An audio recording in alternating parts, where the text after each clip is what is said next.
Assalamualaikum warahmatullahi wabarakatuh. Halo, apa kabar semuanya? Kali ini berjumpa lagi dengan saya Resna Nugraha. Pada kesempatan ini saya akan membahas materi tentang bilangan pecahan. Silakan simak video pembahasan berikut ini. Baiklah, sekarang kita mulai dari pengertian bilangan pecahan. Pecahan adalah hasil bagi dari dua bilangan bulat, misalkan A dan B, di mana B itu bukan faktor dari A dan B juga tidak sama dengan 0. Nah, contohnya di sini ada 1/2 itu sama dengan 0,5 dan sama dengan juga 50%. Lalu ada 4/3 sama dengan 1,3 sama dengan 130%. Ini adalah contoh dari pecahan.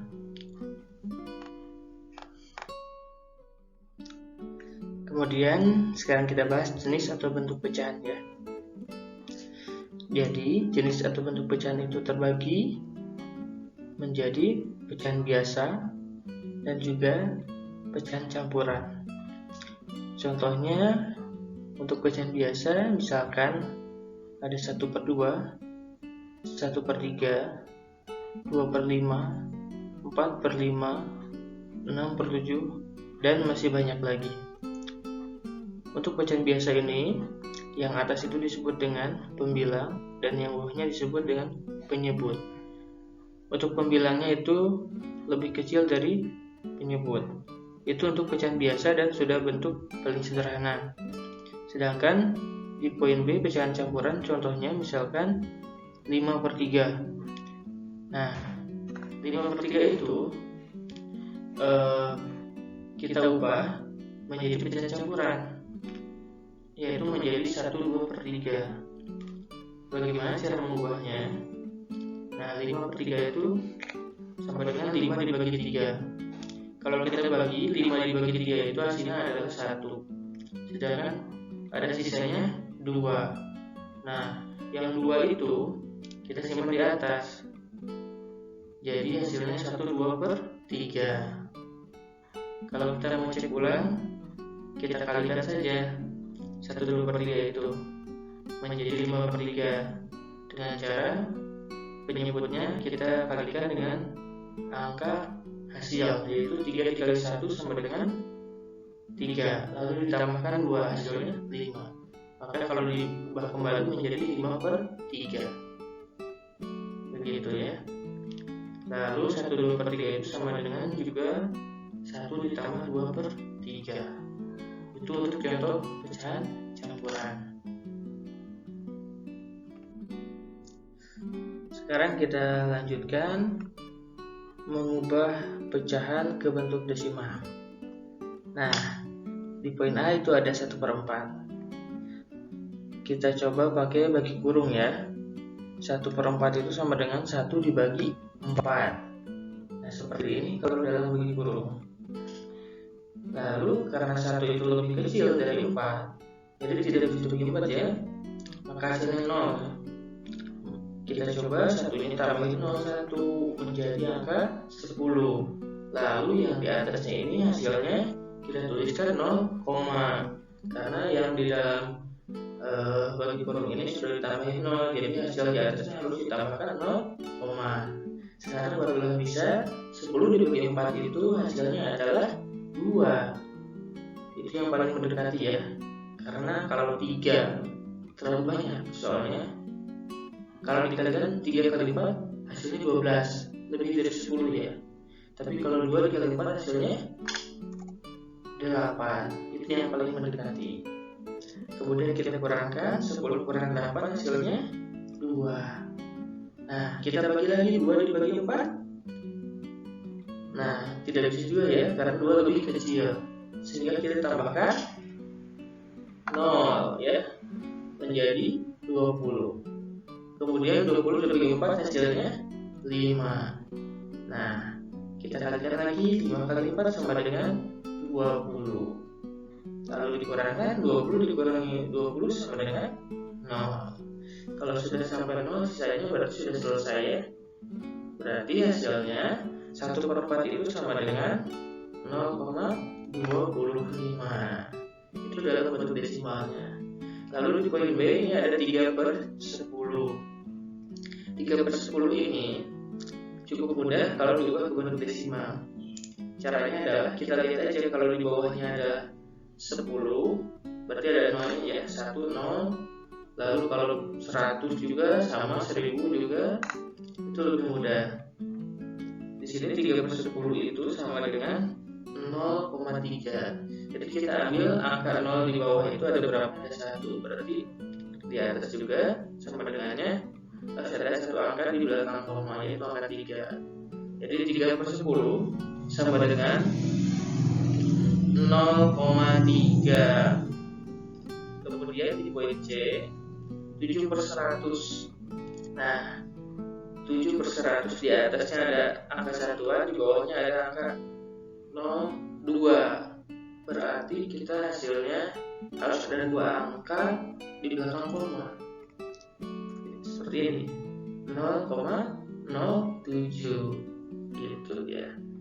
Berikutnya di poin D 2/5 sama dengan, nah kalau untuk yang poin D itu 2/5 bisa menggunakan cara bagi kurung lagi seperti biasa tadi, atau bisa juga cara langsung seperti yang B dan C, dengan cara kita ubah angka 5-nya menjadi 10, yaitu dengan mengalikannya dengan angka berapa nih? 5 dikali berapa supaya jadi 10? Ya, dikali 2. Berarti kalau 5-nya dikali 2, penyebutnya dikali 2, pembilangnya juga yang atas harus dikali 2, harus seimbang. Maka seperti ini jadinya ya, yang atas 2 kali 2, yang bawah 5 kali 2. Kenapa dikali 2? Agar memudahkan kita menyederhanakannya, yaitu penyebutnya diubah menjadi 10. Nah, sekarang hasilnya jadi 4/10 kan? Karena 4/10 itu masih belum belum menjadi bentuk desimal, maka kita juga bisa mengubahnya dengan cara bagi kurung ataupun dengan cara seperti yang poin B dan poin C. Hasilnya menjadi 0,4. Nah, itu dia hasilnya ya, seperti itu. Sekarang kita teruskan, yaitu mengubah bentuk desimal ke pecahan. Contoh, ubahlah bilangan desimal berikut ke bentuk pecahan. Di poin A ini ada 0,5. 0,5 itu kalau diubah menjadi bentuk pecahan itu cukup mudah ya. Caranya adalah kita lihat ada satu angka di belakang koma ini. Kalau ada 1 berarti nanti hasilnya adalah per 10. Seperti ini. Menjadi 5/10. Karena ada satu angka di belakang koma berarti per 10. 10 itu ada nolnya 1. Gitu ya. Lalu 5/10 bisa diperkecil lagi menjadi 1/2. Itu paling sederhananya. Lalu di poin B ada 0,25.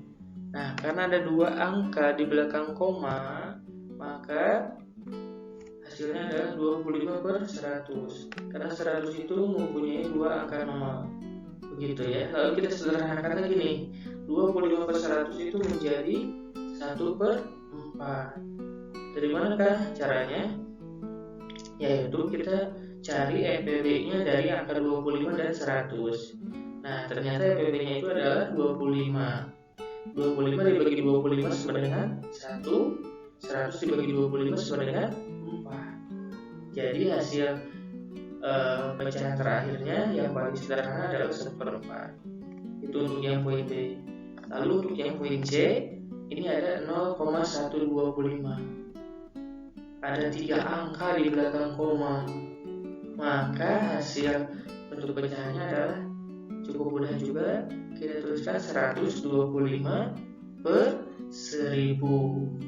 1000 ini ada 3 nolnya. Kita lihat angka di belakang komanya juga ada 3. Seperti itu ya. Lalu kita sederhanakan lagi menjadi bentuk yang paling kecil. 125 ini per 1000, kita cari EPB-nya. EPB-nya itu adalah 25. Jadi kita bagi 125 dibagi 25 itu hasilnya 5. Sedangkan 1000 dibagi 25 itu adalah 8. Maka bentuk sederhananya adalah 5 per 8. Kemudian apakah bisa disederhanakan lagi 5 per 8 ini? Tidak ya, sudah paling sederhana. Jadi itu cara untuk mengubah bentuk desimal ke pecahan. Berikutnya yaitu mengubah pecahan ke bentuk persen. Contoh, ubahlah bilangan pecahan berikut ke bentuk persen. Di poin A ini ada 25 per 100. Cukup mudah ya. Hasilnya itu adalah 25%. Ingat ya, persen itu artinya adalah per 100. Jadi kalau ada bilangan pecahan per 100, maka hasilnya bilangan itu sendiri. Kemudian yang di poin B, ini ada 50 per 100. Berarti hasilnya 50%. Lalu di poin C, ini ada 3 per 5. Kalau 3 per 5, kita bisa menggunakan dua cara ya. Untuk yang poin C dan D nanti kita coba. Di poin C ini, yang pertama kita cari angka untuk dikalikan dengan 5 penyebutnya agar menjadi 100. 5 dikali berapa supaya jadi 100? Ya, dikali 20. Berarti 3 yang atasnya juga harus dikalikan 20. Menjadi seperti ini. Lalu 3 kali 20 sama dengan 60. 5 kali 20 sama dengan 100. Nah, berikutnya 60 per 100 itu sama dengan 60%. Lalu poin D 3 per 5 sama angkanya ya. Kita juga bisa langsung mengalikan seperti ini. 3 per 5 dikali 100%. Lalu caranya adalah kita bisa 3 kali 100 dulu dibagi 5 atau 100 dibagi 5 dulu baru dikali 3.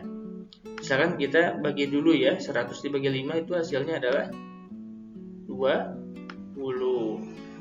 Nah, 20 dikali 3 adalah 60. Jadi hasilnya adalah 60%. Itu contohnya. Berikutnya, sekarang kita mengubah persen ke bentuk pecahan sebaliknya. Contoh, di poin A, ini ada 30%. Seperti kita ketahui bahwa persen itu adalah per 100. Maka 30% itu menjadi 30 per 100. Lalu kita perkecil. 30 per 100 itu menjadi 3 per 10. Ya, ini bisa langsung dicoret nolnya. 1, yang atas 1, yang bawah juga 1. Jadi 3 per 10. Nah, sekarang berikutnya 3 per 10 bisa diperkecil lagi atau tidak? Tentu tidak ya, itu sudah paling sederhana. Lalu sekarang di poin B, 80% itu sama dengan 80 per 100. Lalu kita perkecil, 0 yang atas kita coret juga, bisa jadi 8 per 10. Kemudian 8 per 10 ini masih bisa disederhanakan, dibagi 2 ya, menjadi 4 per 5. Itu ya hasilnya. Kemudian di poin C, 25% itu sama dengan 25 per 100. Lalu kita perkecil lagi, 25 per 100 bisa dibagi 25 ya. Jadi 1 per 4. Kemudian 75% sama dengan 75 per 100. Diperkecil lagi menjadi 3 per 4 ya. Nah, ini adalah contoh dari mengubah persen ke bentuk pecahan.